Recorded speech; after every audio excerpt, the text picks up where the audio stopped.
जय श्री कृष्णा। राधे राधे प्रिय भक्तों। दिवाली के त्यौहार का समापन भाई दूज के साथ होता है।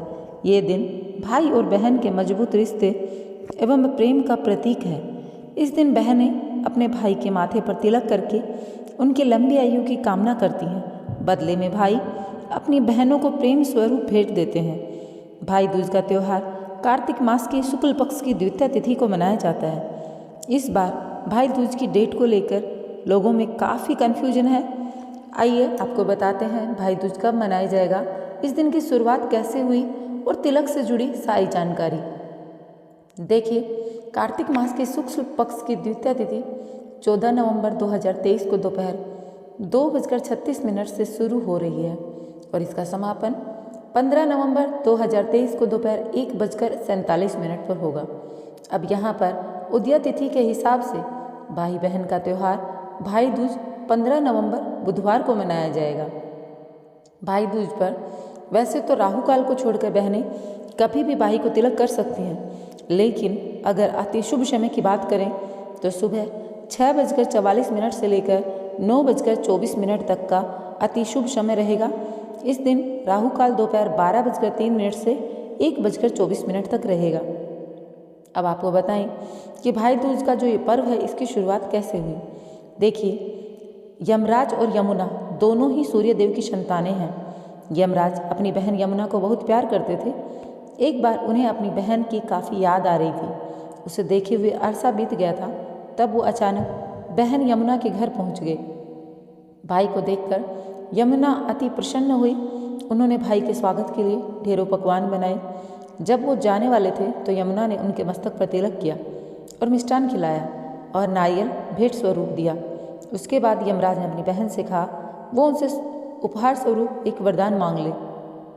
इसके बाद यमुना जी ने कहा, भैया मेरे पास सब कुछ है, बस आपसे विनती है आप हर साल इस दिन कम से कम एक बार मेरे घर जरूर आना। यमराज ने तथास्तु बोल दिया।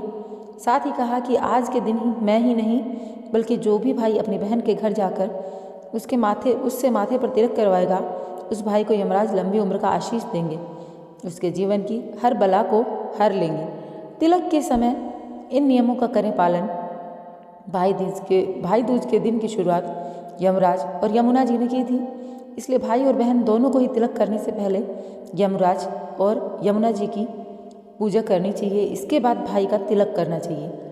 पूजा के दौरान बहन को भाई की सभी मुसीबतें दूर करने और उसे लंबी आयु प्रदान करने की प्रार्थना करनी चाहिए। जब भी तिलक करें ध्यान रखें तिलक करते समय भाई का मुंह उत्तर या उत्तर पश्चिम में हो। इनमें से कोई भी एक दिशा में आप कर सकते हैं। बहन का मुंह उत्तर पूर्व या पूर्व दिशा में हो। भाई को तिलक करने से पहले तक बहन को व्रत रखना चाहिए। आपकी निष्ठा, प्रेम एवं समर्पण से भगवान प्रसन्न होते हैं। वह आपके भाई के बीच का रिश्ता अच्छा बना रहता है। बहन को तिलक करने के बाद ही अपना व्रत खोलना चाहिए। तिलक करने के बाद भाई को मिष्ठान अवश्य खिलाएं। बहन को भाई को अपने हाथों से मिष्ठान खिलाना चाहिए, ऐसा करना शुभ माना जाता है। आपको बताएं कि अगर साथ ही साथ भाई भी अपनी बहन को आज के दिन अपने सामर्थ्य के अनुसार कुछ न कुछ उपहार देता है तो यह अति शुभ हो जाता है। भाई दूज के दिन भाई और बहन दोनों को किसी तरह का विवाद नहीं करना चाहिए, न ही एक दूसरे को अपशब्द कहने चाहिए। अगर आपके और आपकी बहन के बीच किसी तरह का झगड़ा है तो आज के दिन उसे सुलझाकर मनमुटाव अवश्य दूर करें। भाई दूज के दिन भाई अपनी बहन के घर जाता है। इस दिन बहन को भाई का पूरे मन से सत्कार करना चाहिए, उसे भोजन आदि खिलाना चाहिए। अगर भाई किसी कारणवश घर ना आ सके तो भाई के घर तिलक की सामग्री और सूखे नारियल बहन को अवश्य भिजवाने चाहिए। भाई जो भी उपहार दे बहन को उसे प्रेम पूर्वक स्वीकार करना चाहिए। भाई के उपहार का निरादर न करें। भाई को भी पूरे मन से बहन को गिफ्ट देना चाहिए। तिलक के दौरान भाई या बहन किसी को भी काले वस्त्र नहीं पहनने चाहिए। शास्त्रों में काले वस्त्र शुभ नहीं होते हैं, इनको पहनने की मनाही होती है। भाई दूज के दिन तिलक करने के बाद बहनें भाई को नारियल का गोला उपहार में देती हैं। माना जाता है यमराज पहली बार यमुना के घर इस दिन पहुंचे थे तो बहन यमुना ने उनका खूब सत्कार किया था और चलते समय नारियल का गोला भेंट किया था। बस तभी से भाई दूज के दिन नारियल भेंट करने की प्रथा शुरू हो गई। तो आपको भी अपने भाई को नारियल भेंट में अवश्य देना चाहिए। और इस दिन बहनें जो है ना, रोली एवं अक्षत से भाई का तिलक अवश्य करें, उनके उज्जवल भविष्य के लिए आशीष दें। भाई अगर छोटा है तो आप कोशिश करें कि उसके स्वास्थ्य के लिए और जितना हो सके उसके उज्जवल भविष्य के लिए भगवान जी से कामनाएं अवश्य करें, क्योंकि छोटा भाई है। आप उसके लिए आशीर्वाद स्वरूप उसकी लंबी उम्र, उसका उज्जवल भविष्य भगवान यमराज से मांग सकती हैं। उसके साथ साथ आप अपनी तरफ से भी आशीर्वाद दे सकती हैं, क्योंकि बड़ी बहन भाई के लिए एक माँ के समान होती है। भैया दूज के संबंध में जो मैंने आपको बताई थी वह कथा आप अगर उसको प्रेम पूर्वक समझेंगे, जब आपको समझ में आएगा कि क्या है। यमुना की प्रार्थना तो यमराज ने स्वीकार कर ली, और तभी से भैया दूज का जो त्यौहार है मुख्य उद्देश्य भाई बहन के मध्य सद्भावना तथा एक दूसरे के प्रति निष्कपट प्रेम को प्रोत्साहित करता है। भैया दूज के दिन ही 5 दिनों तक चलने वाले दीपावली उत्सव का समापन भी होता है। इस दिन अगर अपनी बहन न हो तो ममेरी, फुफेरी, मौसेरी बहनों को उपहार देकर ईश्वर का आशीर्वाद प्राप्त कर सकते हैं। जो पुरुष यम द्वितीया को बहन के हाथ का खाना खाता है उसे धर्म, धन, अर्थ, आयुष्य और विविध प्रकार के सुख मिलते हैं। साथ ही यम द्वितीया के दिन शाम को घर में बत्ती जलाने से पहले घर के बाहर 4 बत्तियों से युक्त दीपक जलाकर दीपदान करना भी फलदायी होता है। भाई दूज एवं रक्षाबंधन के बीच समानता व अंतर।